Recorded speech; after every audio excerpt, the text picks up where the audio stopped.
नमो नारायण, नमो नारायण।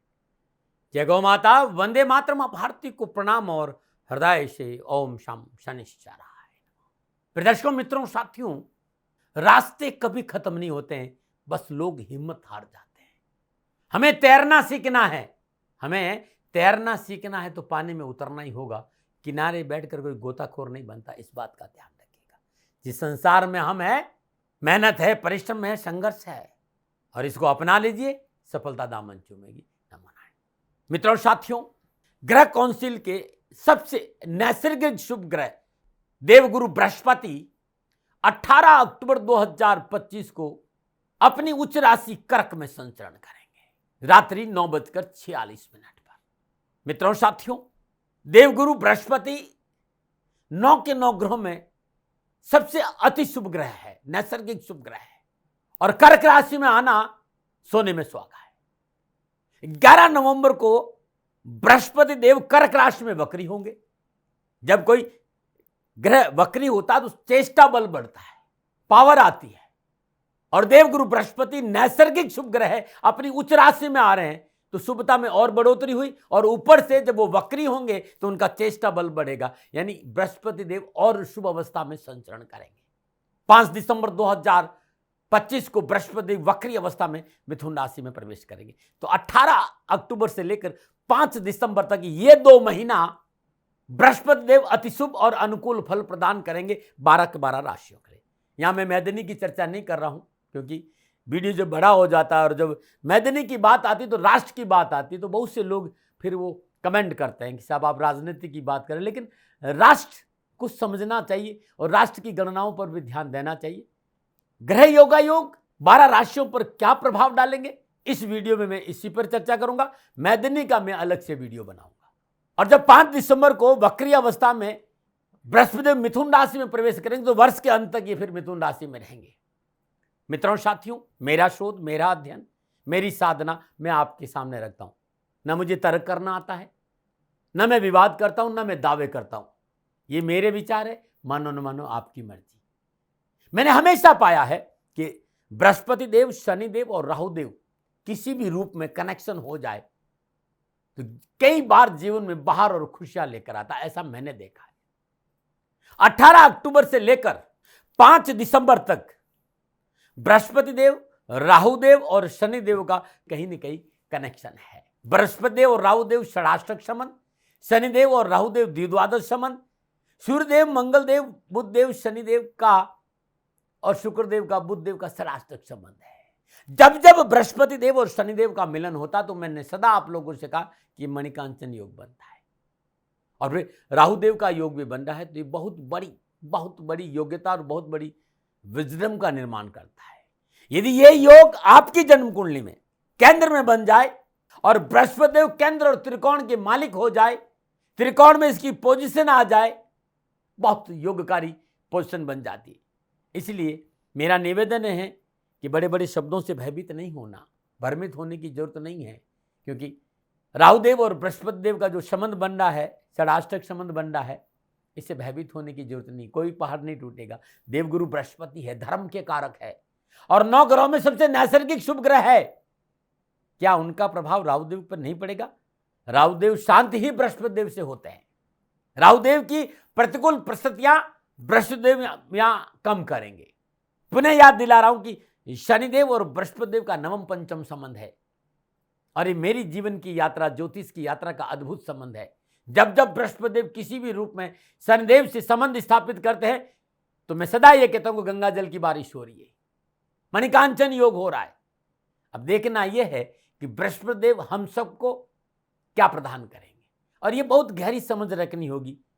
अब बृहस्पति देव कहां बैठे हैं, किस राशि में बैठे हैं आपके, और किन ग्रहों से दृष्ट है, ये बहुत इंपॉर्टेंट है। इसलिए आप ये जानना चाहते हैं कि ये 2 महीना जो अतिचारी गति से बृहस्पति देव कर्क राशि में आए, आप पर क्या प्रभाव डालेंगे, तो ये इसके लिए आपकी निजी हॉरोस्कोप का होना जरूरी है, आपका निजी जन्मांक का होना बहुत जरूरी, क्योंकि आपकी जन्म कुंडली आपका डीएनए होता है। आप ये जानना चाहते हैं कि बृहस्पति देव आप पर क्या प्रभाव डाले और उसका क्या प्रभाव रहेगा 2 महीनों तक, तो नीचे नंबर आ रहे हैं, इन नंबरों पर संपर्क कर अवश्य आप मेरे से संपर्क कर सकते हैं। मित्रों, साथियों, देवगुरु बृहस्पति के पास में स्पेशल पावर है, एक बैलेंसिंग है उनकी दृष्टि। जहां उनकी दृष्टि पड़ती है वहां अमृत की बरसात होती है। अब एक बात और ध्यान रखना मित्रों साथियों, बृहस्पति देव के साथ राहु देव और शनिदेव की आपकी जन्म कुंडली में अभी संतुलित होंगे, और राहु देव शनिदेव को अपना गुरु मानते हैं।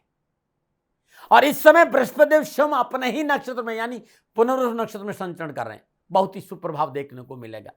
ये जो देवादिदेव शनिदेव और देवगुरु बृहस्पति का नवम पंचम संबंध है, ये 12 के 12 राशियों को कुछ न कुछ लाभ जरूर देगा। और मैं तो सदा एक बात कहता हूं कि बृहस्पति देव और शनिदेव का नवम पंचम संबंध पोबारा 25 है। शनिदेव बृहस्पति देव की राशि मीन में संचरण कर रहे हैं, और शनिदेव बृहस्पति देव की राशि मीन में संचरण कर रहे हैं, और मीन राशि के अधिपति बृहस्पति देव कर्क राशि में संचरण कर रहे हैं। ये नवम पंचम युग अपने आप में बड़ा अद्भुत है। इस समय शनिदेव की दृष्टि भी बड़ी परिपक्व और परिशुद्ध हो जाएगी। बृहस्पति देव देने को तैयार बैठे हैं और शनिदेव उनके साथ है नवम पंचम। तो ये जो मणिकांचन योग है, इस समय बृहस्पति देव बरसेंगे साथियों। बृहस्पति देव होंगे दातार, भरेंगे आपकी झोली, मिटेंगे आपके कष्ट, घर में आएगी सुख शांति। क्योंकि बृहस्पति देव विद्या, धन, ज्ञान, संतान, परिवार, स्वाग का कारक है। सहधर्म में व्यवसाय संबंधी कार्यों का प्रतिनिधित्व करते हैं। नवग्रह मंडल में गोचर के अंदर शनिदेव और बृहस्पति दोनों की विशेष भूमिका है। ये दोनों ही ग्रह अच्छी स्थिति में हो तो पूरे विश्व में अमन, चैन और शांति रहती है। एक महत्वपूर्ण बात और, इन दोनों ग्रहों के पास 3 पूर्ण दृष्टियां है। बृहस्पति देव पंचम, सप्तम और नवम दृष्टि, और शनिदेव को तीसरी, 7वीं और 10वीं दृष्टि है। मानव जीवन पर बृहस्पति देव का अपना एक प्रभाव है साथियों। जीवन के सुख, स्वास्थ्य, समृद्धि, सकारात्मकता बिना देवगुरु बृहस्पति की कृपा से मिल नहीं सकती। यदि हम लोगों की जन्मकुंडली में बृहस्पति अनुकूल है, हमारे जीवन की गाड़ी सुगमता से अपनोक्षता आगे बढ़ जाएगी, जीवन में अनुकूलता आएगी, जीवन की उत्तरी पटरी पुनः पटरी पर आने लगेगी। 18 अक्टूबर 2025 से लेकर 5 दिसंबर तक कैरियर, कारोबार, परिवार, स्वास्थ्य, शिक्षा, समाज, राजनीतिक, सेवा मतलब पुनः अच्छे परिणाम देखने को मिलेंगे। गति नजर आएगी, क्योंकि बहुत अद्भुत राशि परिवर्तन होने जा रहा है।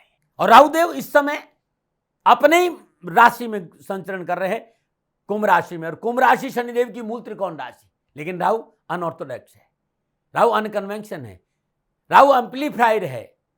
यह कॉम्बिनेशन क्रांतिकारी विचारों का संकेत भी दे रही है। विश्व में नई व्यवस्थाओं का संकेत नजर आ रहा है। एक नया रूप धर्म को लेकर सामने आएगा, ऐसा मेरा अनुभव, ऐसी मेरी सोच में दावे नहीं करता। कहीं न कहीं पुरानी बेड़ियां टूटेगी, पुरानी व्यवस्थाएं टूटेंगी पूरे विश्व में, ऐसा मुझे नजर आ रहा है। मैंने कहा नहीं, मैदानी पे मैं अलग से चर्चा करूंगा। लेकिन बृहस्पति देव 2 महीने के लिए अतिचारी गति से कर्क राशि में आ रहे हैं, तो 12 राशियों पर इसका क्या प्रभाव पड़ेगा? राशिफल आपके सामने है, और ये राशिफल चंद्र राशि नाम राशि पर आधारित है। राशिफल पुरुषों के लिए भी है, महिलाओं के लिए भी है, बुजुर्गों के लिए भी है और बच्चों के लिए भी। राशिफल सबके लिए है। हाँ, ये जनरल प्रोडक्शन है। आप ये जानना चाहते हैं कि आपके ऊपर बृहस्पति देव का क्या प्रभाव रहेगा, तो मित्रों साथियों, मैं ऑनलाइन बात करता हूं।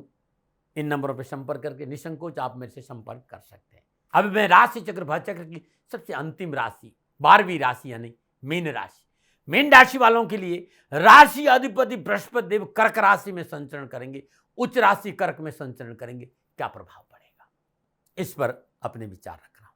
मीन राशि वालों के लिए बृहस्पति देव दसम और लगन भाव के स्वामी होकर पंचम भाव कर्क राशि में संचरण करेंगे। लगन का स्वामी त्रिकोण में बैठा है, और पंचम भाव में विराजमान बृहस्पति पंचम पूर्ण दृष्टि नवम भाव में विराजमान मंगल देव की राशि वृश्चिक को देखेंगे। सप्तम दृष्टि 11वें भाव मकर राशि को देख रहे हैं, और नवम दृष्टि लगन भाव स्व राशि मीन को देखेंगे। ध्यान रखिएगा, मेरी बात पर गौर करिएगा। मीन राशि का राशि अधिपति बृहस्पति देव है, वो लगन के मालिक होकर उच्च अवस्था में त्रिकोण में बैठा है, अति शुभ अवस्था। और फिर 11 नवंबर को बृहस्पति देव वक्री हो जाएंगे, तो चेष्टा बल बढ़ जाएगा। शिक्षा, संतान, बुद्धि, खेल, रचनात्मकता, रिलेशन, प्रेम, ये सब 5वें घर के डोमेन है। मन की इच्छाएं भी यहां है। पंचभाव में इष्ट को भी देखा जाता है। हमारे आराध्य कौन, हम किसकी आराधना करें, ये सब पंचम भाव में देखा जाता है। और जिस तरह के ग्रह योगायोग है, जो गणनाएं समझ में आ रही है, आपके रिश्तों में प्रगाढ़ता आएगी। युवाओं को खेल के मैदान में कुछ अच्छा करने का मौका मिलेगा। कला के क्षेत्र में जो भाई बहन हैं, काम करते हैं, उन्हें सफलता मिलेगी। यानी फिल्म इंडस्ट्री, पत्रकारिता क्षेत्र में अधिक लाभ मिलेगा। पंचम भाव में शेयर मार्केट भी देखा जाता है, और आप अनुभवी व्यक्ति है, आप शेयर मार्केट के खिलाड़ी है तो ये धन कमाने का सबसे उत्तम समय है। चिंताओं से मुक्ति मिलेगी, आर्थिक सुधार होगा, एक से अधिक रोजगार के साधन उपलब्ध होंगे, प्रतिष्ठित लोगों के साथ मित्रता लाभदायक रहेगी, मनोनुकूल प्रमोशन, स्थान परिवर्तन, करियर को लेकर अच्छा समय। यह है मोटा मोटा मीन राशि वालों के लिए बृहस्पति देव की राशि परिवर्तन का संकेत। लेकिन जब ग्रह योगा योग दृष्टि में युति संबंध की बात करूं, संपूर्ण ग्रह योगा योगों को युति और दृष्टि संबंध के हिसाब से कामकाज, कारोबार, नौकरी, व्यवसाय, समाज, परिवार, स्वास्थ्य और शिक्षा पर क्या प्रभाव पड़ेगा, अब मैं 18 अक्टूबर से 5 दिसंबर तक बृहस्पति देव उच्च राशि में रहेंगे, क्या लाभ मिलेगा, विस्तार से बात करूंगा। और सबसे पहले कामकाज, कारोबार, नौकरी और आर्थिक दृष्टिकोण। लगन का स्वामी, केंद्र का स्वामी त्रिकोण में उत्तम फल प्रदान करता है। आपकी क्रिएटिविटी, आपकी प्रोडक्टिविटी उत्तम रहेगी। धन प्राप्ति, एजुकेशन, फिल्म इंडस्ट्री के लिए बहुत अच्छा संकेत है। खेल के मैदान में सकारात्मक परिणाम देखने को मिलेंगे। मीन राशि वालों के लिए यह समय कई मामलों में पूर्ण सफलताएं और मनोआवश्यकताओं की पूर्ति कराने वाला होगा। You can create something very good for your self. मान सम्मान, यश में बढ़ोतरी होगी। कैरियर, कारोबार, परिवार में वर्चस्व बढ़ेगा और कैरियर के लिए अनुकूल समय है। ये है अपने कैरियर को शुरू करने में सफलता मिलेगी। कारोबार और नौकरी में परिवर्तन के लिए अच्छा समय। पंचम भाव में विराजमान बृहस्पति देव सप्तम पूर्ण दृष्टि लाभ भाव को देख रहे। यदि आप नौकरी में हैं, समय आपके लिए हर दृष्टिकोण से ठीक रहेगा और सरकारी कार्यों में सफलता मिलेगी। आप प्रशासनिक अफसर है या राजनीतिक के क्षेत्र में सफलता के उत्तम अवसर मिलेंगे। या यदि आप सरकारी नौकरी के लिए प्रयासरत है तो नौकरी मिलने के प्रबल योग है। मार्केट में अच्छा धन कमाने का मौका मिलेगा। धन के हिसाब से बृहस्पति देव का यह राशि परिवर्तन मीन राशि वालों के लिए बहुत अनुकूल है। बेहतर भविष्य का अच्छा मौका है। बस सभी कार्यों को सूझबूझ के साथ करें। आय के स्रोतों में वृद्धि होगी। लाभ मार्ग प्रशस्त होगा। आप अपने लिए जमीन, घर, गाड़ी, मकान ये सब खरीद सकते हैं। ऐसा योग नजर आ रहा है। जो मेरा अनुभव है वो मैं यहां शेयर कर रहा हूं कि धन आएगा। और सबसे सुंदर बात यह है कि धन का जो आगमन होगा वो बहुत ही परिशुद्ध तरीके से होगा। सामाजिक और पारिवारिक दृष्टिकोण से बृहस्पति देव अपनी सप्तम पूर्ण दृष्टि से 11वें भाव को देख रहे। भाई बहनों का पूर्ण सहयोग मिलेगा। छोटी छोटी बातों को नजरअंदाज करते परिवार को साथ लेकर चले तो घर में खुशियों का वातावरण मन को प्रस्फुटित और प्रफुल्लित करेगा। बृहस्पति देव अपनी पंचम पूर्ण दृष्टि नवम भाव को देख रहे हैं। बृहस्पति धर्म के कारक है और उनकी शुभ दृष्टि नवम भाव पर पड़ने से धर्म कर्म के कार्य में आस्था बढ़ेगी।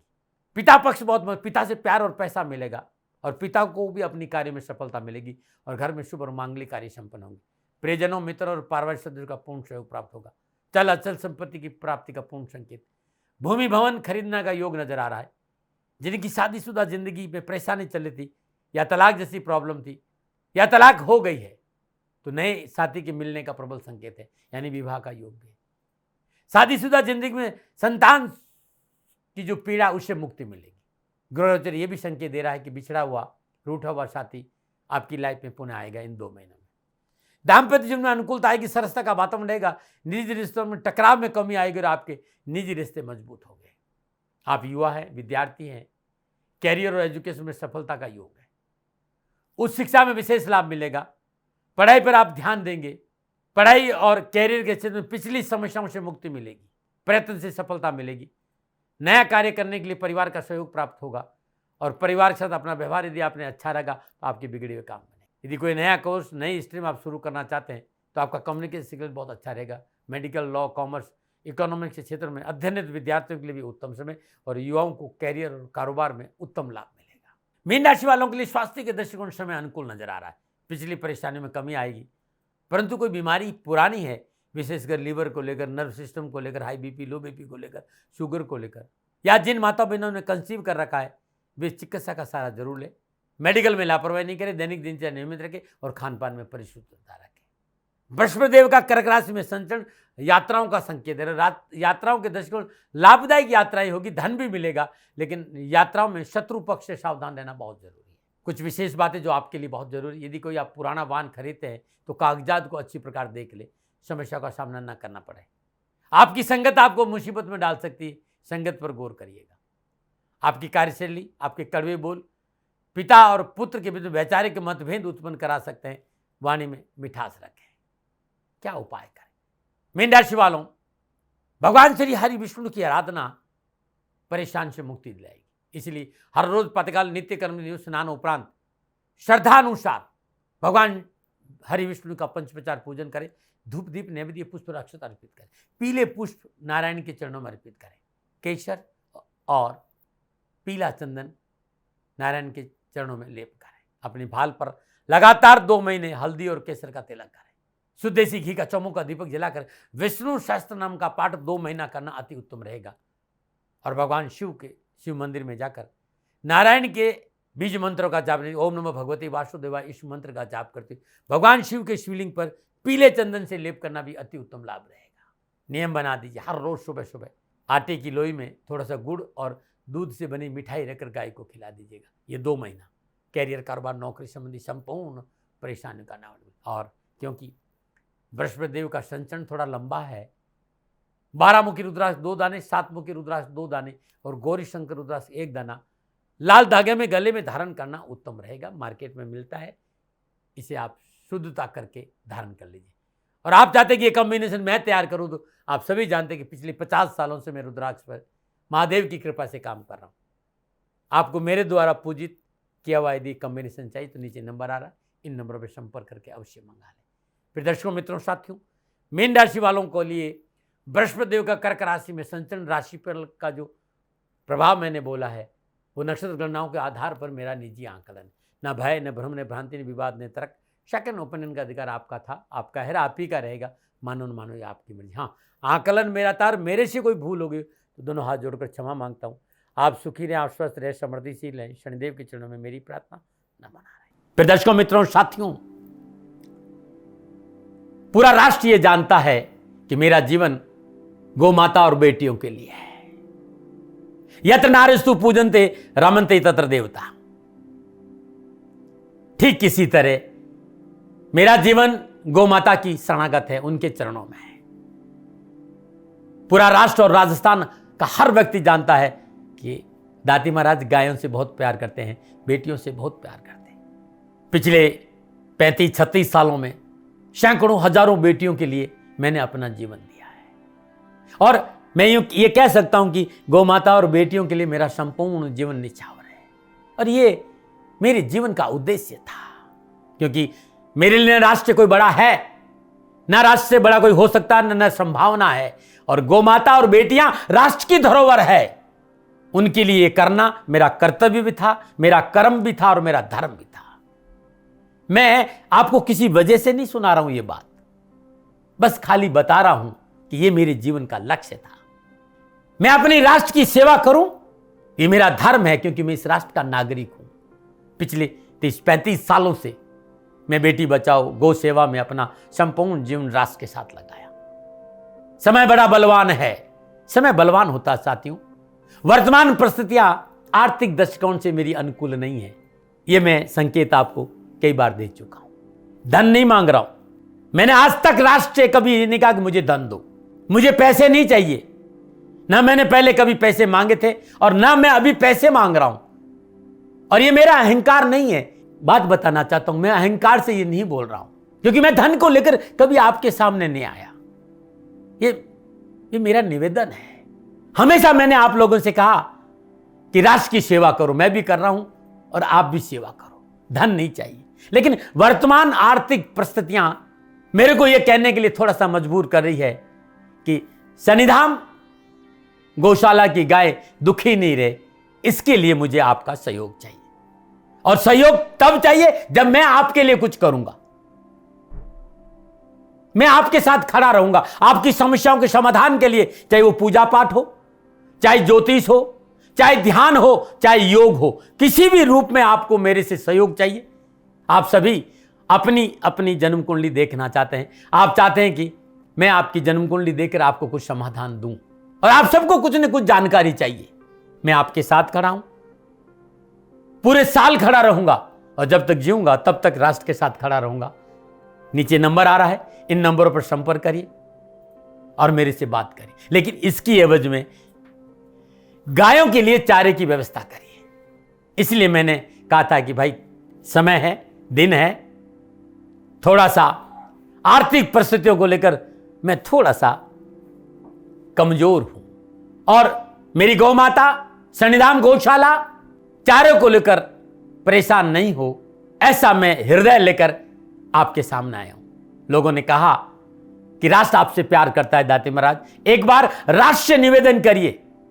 मैं फिर कहना चाहता हूं, मैं धन नहीं मांग रहा हूं, और ये मेरा अहंकार नहीं, मेरी विनम्र प्रार्थना। साथियों, मेरा राष्ट्र सर्वोपरि है। मैं ये नहीं कह रहा हूं, मैं ये कह रहा हूं कि मैं परिश्रम करूंगा आपके लिए, और आप उस परिश्रम के एवज में गायों के लिए चारे की व्यवस्था कीजिए। शनि भगवान सदा आपकी रक्षा करेंगे, आपका जीवन सदा खुशियों से भरा रहेगा, ऐसा मेरा निवेदन है। और वे सभी लोग जो सक्षम है, सामर्थ्यवान है, जिन्हें दाती महाराज के ज्योतिषीय समाधान की आवश्यकता नहीं है, उनको मेरा प्रणाम है। और उन सबको मेरा प्रणाम है जो शनिधाम गौशालाओं को सपोर्ट करते हैं, सेवा में कंधा से कंधा मिलाकर खड़ा रहते हैं। जब से मैंने ये सूचना दी, जब से मैंने ये मैसेज दिया, हजारों लोग शनिधाम गौशाला के साथ कंधा से कंधा मिलाकर खड़े हैं। उन सबको मेरा धन्यवाद, मेरा आभार, अभिनंदन। हर महीने आप में से बहुत से लोग कुछ न कुछ शनिधाम गौशाला में सहयोग करते हैं। मैं उन सब के प्रति पुनः एक बार हृदय से अपना आभार प्रकट करता हूं, और ये सहयोग मैं जीवन भर याद रखूंगा। समय ऐसा है, मेरी परिस्थितियां आर्थिक दृष्टिकोण से अनुकूल संकेत नहीं दे रही, इसलिए मैंने राष्ट्र से कहा कि शनिधाम गौशाला में परेशानी नहीं आए। सरकार सपोर्ट करती है, सरकार की तरफ से जो वो करना चाहती वो करती, लेकिन उससे पूरा नहीं पड़ता है। सरकार की अपनी सीमाएं हैं साथियों, और उससे पूरा नहीं पड़ता है, और अपनी मर्यादाएं भी और सीमाएं। शासन के पास और बहुत से काम है साथियों। फिर भी मैं शासन का भी धन्यवाद दूंगा जो हमारे साथ वो खड़े हैं। पुनः हृदय से एक बार निवेदन करना चाहता हूं, आपको लगता है कि दाती महाराज के साथ शनिधाम गौशाला में खड़ा रहना है तो नंबर नीचे आ रहे हैं, जरूर सहयोग करिएगा। मेरा कोई दबाव नहीं है, समय काल परिस्थिति के अनुसार दाती महाराज की ये प्रार्थना है। मैं दाती महाराज आपका हूं और आप मेरे हो। मुझे लगा कि आपको कहना देना चाहिए। राष्ट्रवासियों, व्यापारी नहीं हूं, समय है आज आपसे कह रहा हूं। और यदि आप अपने आसपास भी जो गायें उनकी भी सेवा करते हैं तो ये भी सेवा मेरे को बहुत खुशी हो, क्योंकि गौ माता दुखी नहीं रहनी चाहिए। बस इस बात का ध्यान रखिएगा। पुनः हृदय से आभार। ओम नमो नारायण।